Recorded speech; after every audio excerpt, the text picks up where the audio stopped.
Привет, народ! С вами Скиф. Как часто у вас бывало, что вы вытаскиваете войска за золото, и из 3 вариантов вам кажутся полезными все 3? Бывало ли у вас такое, что вы несколько месяцев собирали войска одного типа, а они оказались совсем бесполезны, либо полезны только в каком-то одном режиме игры? Сегодня я поделюсь с вами своим опытом. Я составил мой субъективный топ войск, опираясь на такие характеристики, как частота получения отряда, количество режимов игры, в которых они задействованы, и сколько пачек войск вам необходимо собрать. Также я учитывал пользу для игрока в начале игры и спустя полгода. А чтобы я выпускал больше полезных и интересных видео по игре, ставьте лайк этому видео, подписывайтесь на канал, бейте в колокол, как бьет ледяной титан, а также заходите в мой телеграм-канал и узнавайте самые актуальные новости игры всегда первыми. Погнали смотреть видео. В первый раздел я поместил самые бесполезные войска, которые вам будут нужны только в самом начале игры, когда у вас ничего лучше другого нету. Самыми первыми мы рассмотрим мечников. Мечники — это слабый атакующий отряд, у него небольшая защита, небольшой урон, и в принципе больше про них сказать нечего. Королевские гвардейцы. Королевские гвардейцы чуть более интересный отряд, тем, что у них более высокая защита, почти 190, соответственно, они могут дольше стоять, чем мечники, и наносить урон. Далее идет снеговик. Снеговик по задумке очень интересная карта. Он наносит массовый урон и замедляет противников, правда, насколько сильно и как надолго, это непонятно. Но тем не менее, по факту снеговик очень слабая карта, так как наносит мало урона, и его воздействие почти незаметно на поле боя. Чуть мощнее у нас идут копейщики. Копейщики — это единственная серая карта, у которой есть специальный эффект. Они могут отбрасывать войска противника, когда те к ним подходят. Дальше идут гномы-воины. Гномы-воины абсолютно бесполезная карта, единственный их плюс, что у них много жизней, и они достаточно долго могут выживать на поле боя, но урона особого они также не наносят, и есть более интересные варианты. Подрывник. Очень интересная карта в начале игры, по факту подрывник подбегает к строениям, взрывается и наносит массовый урон ближайшим войскам и строениям. Если прокачать его достаточно хорошо, может наносить нормальный урон, но со временем он теряет свою актуальность, так как после взрыва отряд исчезает. Следующее подразделение войск — это неплохие войска в начале игры, которые вы будете использовать, где-то до 200-250 тысяч защиты. Здесь мы можем увидеть первые 3 отряда. Это отряды, наносящие урон с расстояния. Первым таким отрядом являются мушкетеры. У него дальность атаки средняя, но по факту наносят неплохой урон. Следующий отряд — это лучники.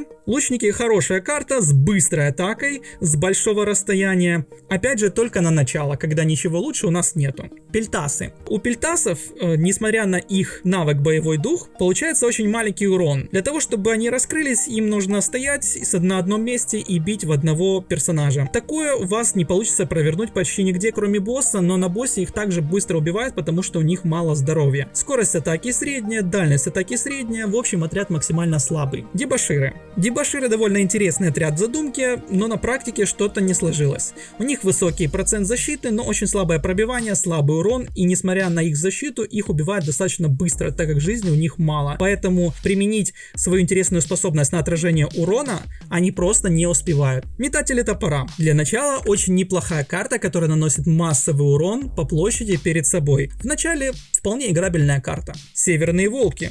Очень хорошая карта в начале игры, они бегут сразу в тылы противника и убивают магов, лучников и все дальнобойные отряды. Но, так как они убегают далеко от хилов и танков, их достаточно быстро убивают, поэтому полезно не только в начале игры. Драуги. Очень интересный отряд, его можно применять в принципе до 300 тысяч защиты спокойно. По факту у драугов интересный эффект, когда они умирают, они после себя оставляют едкое облако газа, которое наносит урон постепенно противникам. Маг огня. Пожалуй, одна из лучших карт для начала игры. Несмотря на то, что скорость атаки медленная и дальность средняя, но тем не менее урон получается довольно хороший. А тем временем мы переходим к следующему этапу, который открывает у нас штормовой всадник. В начале игры очень неплохо поможет на плоских островах, но как только появляются первые и второй этажи, они теряют свою актуальность, так как врезаются в стенки и их просто расстреливают. Теневые призраки. Неплохая карта на начало игры, можно применять даже на островах типа J. Соответственно, для защиты базы отличная карта, особенно в туман, когда снижен шанс попадения по отрядам нашим. Теневые призраки показывают себя вообще замечательно.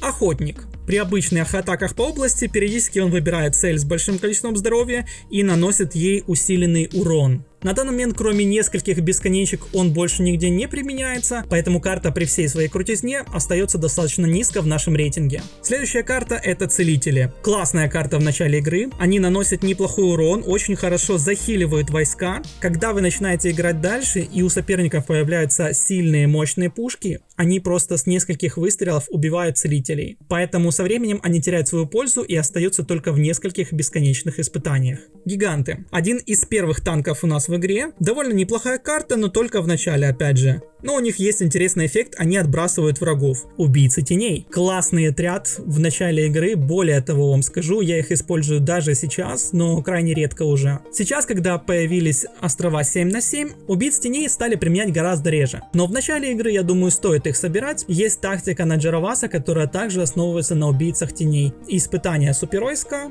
И также можно применять еще на Хисвате. Поэтому, в принципе, берите убийц теней, качайте хотя бы пачек 12 на максимальный уровень, и будет вам счастье. Священник. Еще одна спорная золотая карта. По факту он накладывает неплохие щиты, но у меня сейчас используется всего один. Используется он чисто в бесконечных испытаниях и немножко на боссе. Берсерк. Отличная карта, вплоть, наверное, до эндгейма. Я ее использовал. 2 или 3 штучки обязательно надо себе выкачать. Берсерки, у них очень много здоровья. Они как танки, при этом они наносят бешеный урон, но учитывайте, что большая часть этого урона это урон по стенам, но также само он неплохо бьет и противников. И закрывает у нас этот уровень Маг Молнии. В свое время зря обделенный мной вниманием персонаж Маг Молнии наносит хороший урон в одну цель, при этом станет эту цель, и если вы используете острова J либо H с минами, Маг Молнии для вас просто обязателен, так как он сбивает весь десант и не дает подорвать мины до начала игры.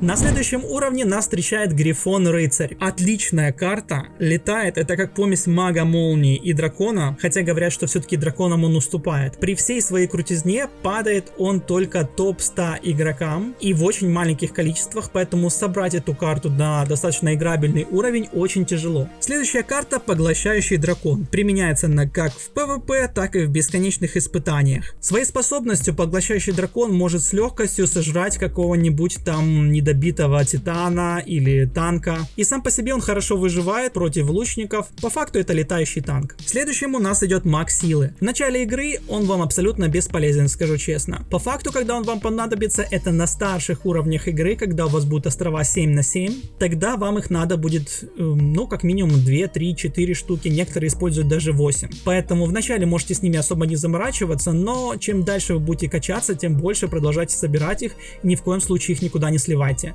Они вам еще обязательно пригодятся. Своей способностью они отталкивают противников и дают возможность оборонительным строениям типа пушек и арбалетов расстрелять армию противника. Следующими у нас идут два интересных отряда. Это разбойники и алибарчики. Разбойники нужны для фарма золота, алибарчики для фарма дерева. Помимо всего прочего, алибарчики стоят выше, чем разбойники, по той причине, что мы их используем также на все испытания супервойск. Плюс в начале игры с ними довольно неплохо бегать. Они наносят хороший урон строениям, также хорошо пробивают стены и разрушают здания. Следующий у нас Лапидатор. Классная карта, на первых этапах хорошо заменяет пушку, в дальнейшем хорошо применять на бесконечных испытаниях. Один из лучших, я бы сказал, масс-дамагеров в игре.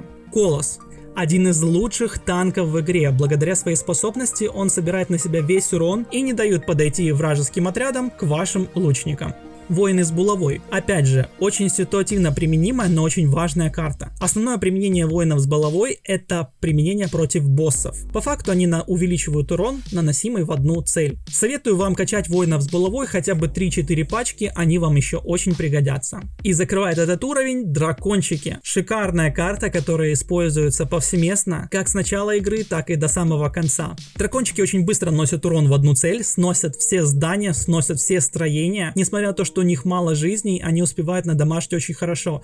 Итак, мы поднялись еще выше, и нас встречают монашки. Монахини — это отличный отряд, самые лучшие хилы в игре. Без них не проходит ни один режим игры, кроме, пожалуй, испытаний супервойск. Монахинь надо как минимум 6 пачек, а то бы я советовал вам качать и 8, и даже 9 пачек максимального уровня, потому что есть бесконечные испытания, где их нужно много. Но для начала вам хватит и 4-5 пачек с головой. Фазовый апостол. Это просто чит-код нашей игры. Фазовые апостолы мало того, что наносят очень хороший урон, стоят в самом замесе, притягивают к себе войска и наша армия массовыми ударами их убивает. Поэтому фазовых апостолов как минимум 4 штуки вам надо собирать. Я их сейчас собираю 6. Применяются фазовые апостолы только в атаке, но в атаку без них ходить просто нереально. Арбалетчики. Это карта с самым дальним рейтингом атаки. Вам их понадобится очень много, когда вы будете строить в дальнейшем острова 7 на 7. Как минимум пачек 15, я думаю, вам 9 уровня точно пригодится, хуже не будет. Мечники ветра. Одна из сильнейших карт в игре. Единственная причина, почему их не поставил на самый высокий уровень, это просто потому, что собирать их достаточно проблематично. И у них недавно появился неплохой аналог, это разрушители заклинаний. У них есть замечательная способность благословения ветра, при котором они увеличивают скорость атаки на 50%, уклонение на 100% и бонус к скорости передвижения 50%. В туман они просто непобедимы, их можно использовать и в атаку, и в защиту, и в бесконечных испытаниях, и на боссе. Очень полезная карта, но опять же, повторюсь, собирать их достаточно трудно, поэтому они у нас не в самом верху находятся. Ледяной титан. Хорошая карта, для атаки точно, для защиты может быть, для бесконечных испытаний 100%. Собирайте как минимум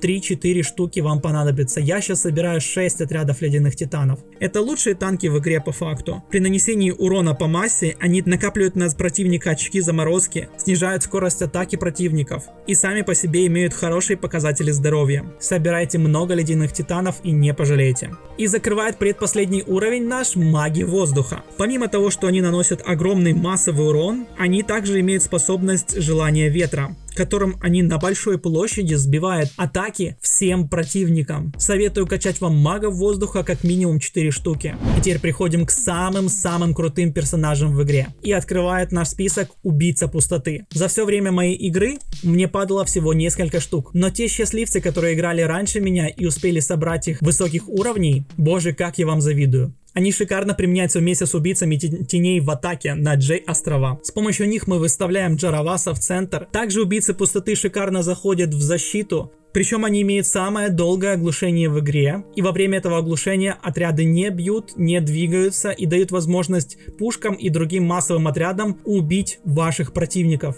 Очень полезная карта. Советую иметь хотя бы 1-2 отряда. Разрушители заклинаний. Относительно новая и очень имбовая фиолетовая карта. Эти ребята поглощают огромнейшее количество урона. Их способность сбрасывает накопление навыков других персонажей. У них огромное количество жизней и наносят просто тучу дамага. Собирайте их как минимум 4 пачки, если есть возможность, собирайте 8. Отличные отряды в нападение, в защиту, на боссов, бесконечные испытания. В общем, карта полезна везде, собирается достаточно просто. И по моим личным ощущениям, 9 уровня разрушители заклинаний вполне могут поконкурировать с мечниками ветра 8 уровня. Но поверьте мне, собрать вам будет их гораздо легче. Следующая карта — Древний дракон. Это самый сильный массовый дамагер в игре. И залетая на любой верхний этаж, он массой выжигает всех лучников, все здания, все, что видит на своем пути. Древних драконов можете собирать столько, сколько у вас получится. Ледяные лучники. Самые сильные лучники в игре. Помимо своей сильной атаки, они также само и замораживают противника, что очень хорошо подходит для защиты. Они замечательно заходят для бесконечных испытаний и для того, чтобы бить босса. Единственная их слабость — это то, что радиус атаки у них не такой большой, как у арбалетчиков, но тем не менее дальность большая, поэтому урон они успеют нанести хороший. Тамплиеры. Тамплиеров нужно собирать столько, сколько вы сможете. Тамплиер — карта, которая наносит урон, но тем не менее из-за своей способности преломления он может становиться невосприимчивым к урону и наносить самому достаточный урон по площади. Карта замечательно подходит как в защиту, в атаку, на босса. По факту тамплиеры танчат у нас Джараваса в более поздних режимах игры. И вообще это лучшая карта, на мой взгляд, которую можно вытащить за золото. Ну и конечно же нет никакой интриги, самой крутой карты, на мой взгляд, сейчас, которая является в нашей игре, это инфернальный маг.